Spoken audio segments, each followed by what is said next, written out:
Hello and welcome to the Path to Plutus channel. The goal of this channel is to help you along your path to becoming a decentralized applications engineer through firstly learning a powerful functional programming language called Haskell and then a subset of Haskell called Plutus, which will allow you to build native smart contracts on the Cardano blockchain should you so wish. This is the second video in a series of videos on learning Haskell, so if you haven't checked out the first video, do go ahead and check it out. It goes through the basics of Haskell and you end up finishing the video with being able to build and run your own, your first function, which is an adder converter. So do go ahead, check it out, like it, share it and subscribe to the channel. I also recommend you check out the channel's introduction video. It goes through why I'm doing this, why functional programming is important, etc, etc. As mentioned in the first video, this series of videos are based on the book Learn You a Haskell for Great Good. If you haven't checked it out, do go check that one out. I sincerely recommend it and it's a great book if you're considering buying it. I'm gonna do a bit of a more blockchain cryptocurrency focused theme to these lessons, so the examples will hopefully reflect that, but if you want a more in-depth understanding on how things work, then please do go and check it out. It's probably worth seeing as many different examples of concepts that you're learning. So what we're going to do today in this lesson is we're going to look at lists. Now lists, obviously collections of items, are one of the most used data structures in the Haskell programming language. So they can store several elements in them, an unlimited amount, but they all must be of the same type. So you can have a list of strings or a list of integers like this, right? Okay, so what we need to do as we did in the first video, is we need to start the interactive compiler by typing ghci. We'll get that running and then we'll be able to run Haskell code. I was trying to run it directly on the operating system, so that's where I went wrong there. So prelude is a good sign, it means it's loaded up. So a list, right? So lists must be of the same type, right? So that's a list of integers and it just echoes out what I just created. But they can't be of different types. You can't have a list of integers and in there you also have a string element. That just isn't acceptable. So they all, according to the Haskell type system, have to be the same type, right? So what's interesting though about lists and strings and the relationship between those two things is that a string is a list of characters. So if we do colon t tells us the type of something, and if we did if we passed a string to it, it should tell you, right, that a string is actually a list of characters.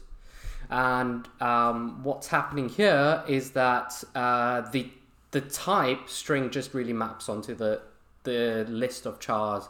And if you're familiar with the C, this is like doing a type def where you just rename the type from one to another for readability purposes. So rather than saying, oh, I have a function that takes a list of chars and it returns a list of chars, you can say, I have a function that takes a string and it returns a string. So that's easier to read and a bit more maintainable. And you might find that you'd want to do this with a number of primitive Haskell types just to make your code a bit more readable, because if you can for example, right, you can have a function that's called add to phone book, and as the first parameter it's the person's name, and the second one is their number.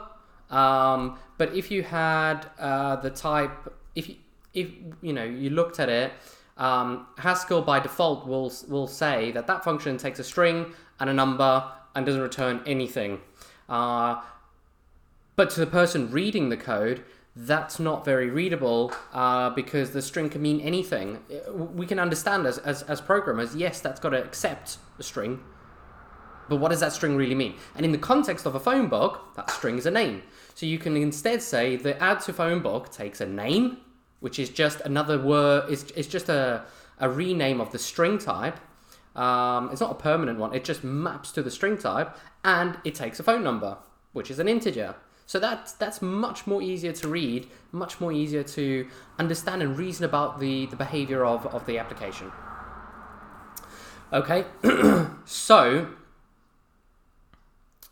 to prove to you that a list of characters is also the same as a string, what we can do is we can add two lists together to show you the result will be a string, right? So if we add the two lists, right? So the first list is going to have the character I, the second one is going to have the character O, and then to combine lists together, to merge them into one list, you use the double plus operator. So on the left side you pass in one list, and on the right side you pass in another list. So here we are, we're learning string concatenation already. So IOH, so is going to be the first character of the second list, and K is going to be the second character of the second list, right? So we have two lists here, both with two characters. Characters, as you can see, are surrounded by single quotes. And if we hit enter, the result is the string IOHK, the company that is the engineering effort behind Cardano, right? So we have this string IOHK, and if we looked at the type of that string, we would see it's a list of characters. So that's really useful in terms of when you need to join two lists together. You have to bear this in mind, that you're manipulating a list of characters. So that's why I've been, rambling on a bit about lists and lists of characters, because when manipulating strings and dealing with them, you have to be aware of how they're constructed under the hood. All right, so the only thing to bear in mind about the plus plus operator that joins two lists together is that it's computationally expensive, because what you have to do is you have to go from this first list, you have to go from the start of the list to the end, you have to go past this O, and then you have to append at the end the H and the K, right?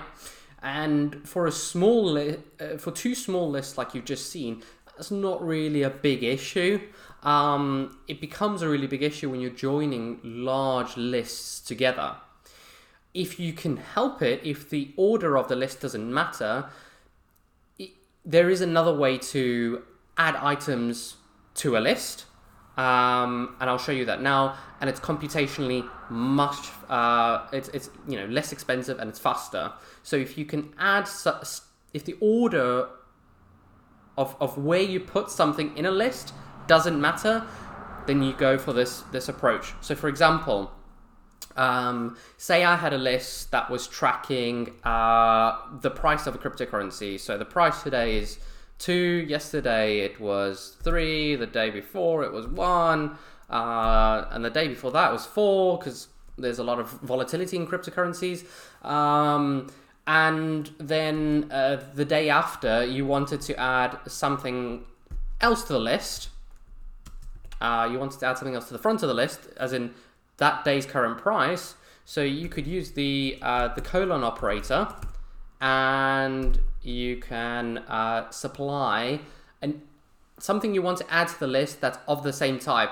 So I can do this here because I'm trying to add an integer, the number 1, to the front of this list on the right.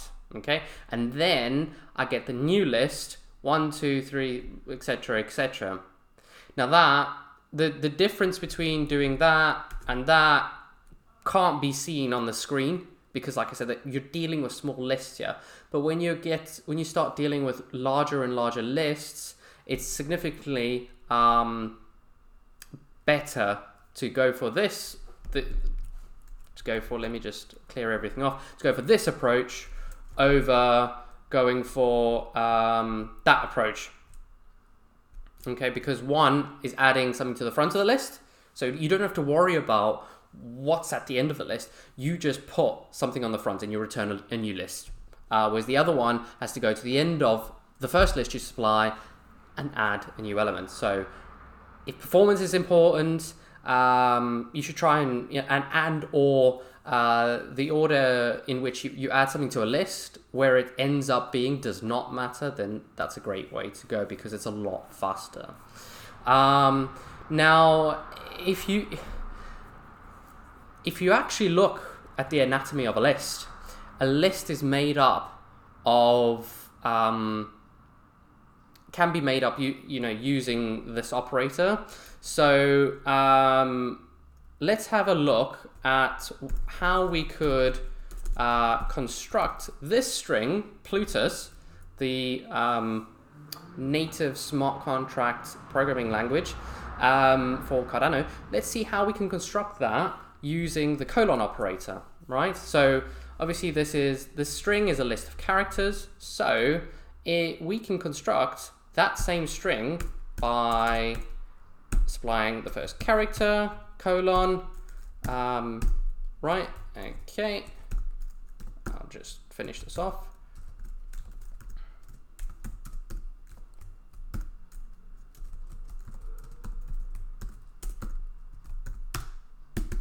Okay, so I bet you predicted everything up until the end of the last bit that I did. So you have the character P, and then that gets put in front of everything else after the P, which is the L, and that gets put in front of everything else, etc., etc., etc.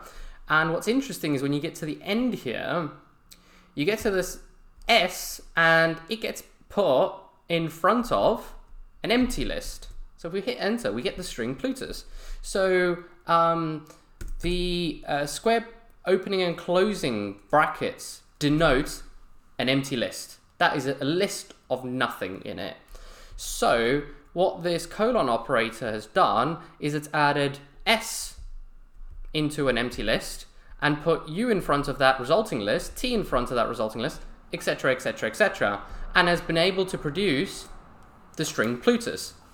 So that's quite interesting and something that you need to be aware of, because when you loop, well, there's no really such thing as loop in Haskell and functional programming.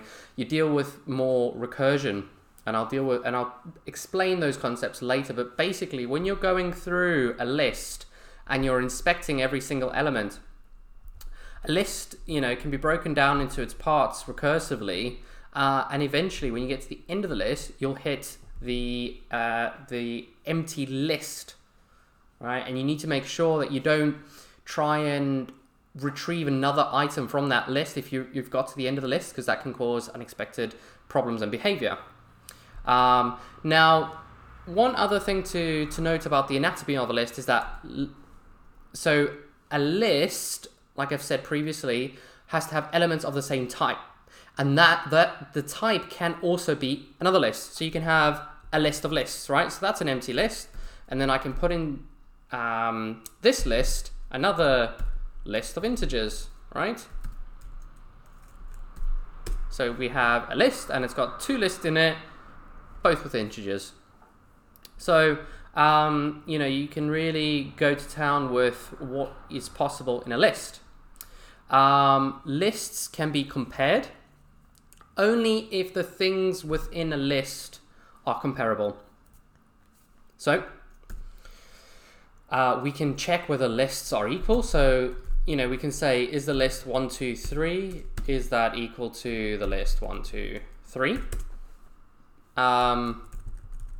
I should have used the double equal operator there. That's why it didn't work. Okay, so it's come back and it said, yeah, that's true. Now what it does is it says, okay, it starts one element at a time. It starts with the left list and it says one element at a time. Is the number 1 in the first list equal to the first element in the second list? Is the second element in the first list equal to the second element of the second list? And so on and so forth. And it will return true if everything is correct. So if I did this, that will say false. These two things are not equal to each other. One list is not greater than another. we can say, is this less than, yes it is, because it's gone through, oh, that one is not less, blah, blah. And it gets to this bit and it says, oh, actually 3 is less than 6, so yeah, true. That's a pretty cool thing that you can do with lists. But there are a lot more operations that you can do on lists. Now, in order to explain what I mean by that is, before I explain that, I need you to understand some concepts. So imagine this caterpillar is a list. It's got 1, 2, 3, 4, 5 blobs on it, right? Now, there's a number of operations you can do on lists. For example, you can ask for the head of the list, which is the first item in the list, or the first element, the first blob in the list, if you like, and it will just return this. You can also ask for the tail of a list, and that's everything that's not the head. So the head taken off, and then you just have the tail. You can also ask for the init of a list, so that's everything bar the last item in the list, and last will return you the final item in a list. So if we take this list here, by the way, this is a snippet from the Learn Your Haskell for Great Good online book. Again, really recommend it. So if we have this list here, right? Like I said before, we can do things like we can ask for the head. So the first item in the list, and we get 5. We can ask for the tail, which should be everything apart from the head, right? And we get everything apart from the head. We get the init, the initial bit of the list. We get everything apart from the last item, which is a 1. Yeah, that's correct. And then we can ask for the last item. And we get the number 1. So really cool. You can also find out things like what the length of a list is. So for that list we can say, how many items are in this list? Ah, cool. There's 5 items in this list. And that will allow you to do various things on that list. You can also subsequently ask for the sum of the list. You can say, go ahead, sum up this entire list. So there's also other operations, mathematical operations you could do. You could ask for the product. The product of that list is 120. And you can, keep going with that. There's you can check whether a list is empty or not. So you can call the function null and supply a list.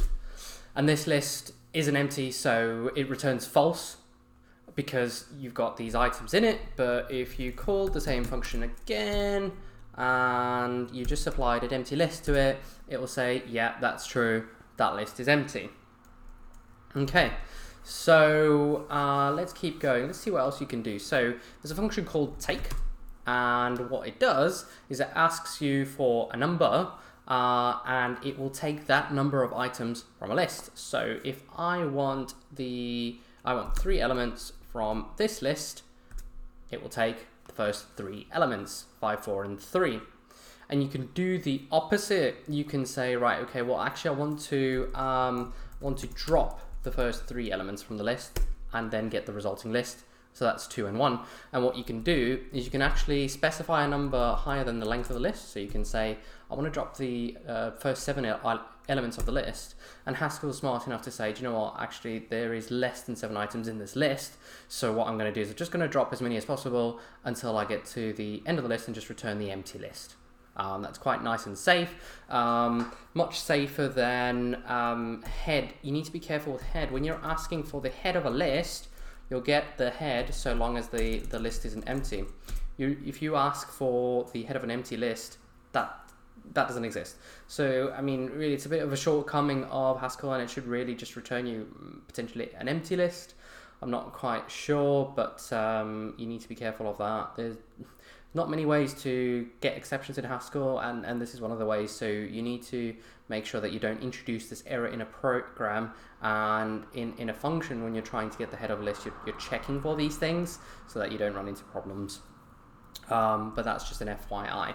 So maximum and maximum, well, that will look through a list and tell you what the maximum number is. And can I not spell maximum? No, I can't. Yeah, there you go. So it will return the 5. So, but if you wanted to search for the smallest number in a list, you can just call minimum, and minimum will do that. So that's quite cool. Let's see what else you can do with lists. I told you you can sum a list. You might encounter situations where you want to check whether an item is in a list. So you might want to, in the list 5, 4, 3, 2, 1, you might want to find out whether the number 2 is in the list. And what you can do is you can say, is 2 in the list? So you can do that by calling the element function in an infix manner. So sandwiched between two things, infixed and using the backticks. So is 2 an element in the list to my right? And it is. But if you then said, oh, is the number 9 in that list, it's going to say false. And that's really, really useful to know. So that really gives you a really quick and brief introduction into lists. They are used very heavily throughout the language, like I've previously said. I hope you've enjoyed this video. If you have, please don't forget to like and subscribe, and we will see you next time. Thank you.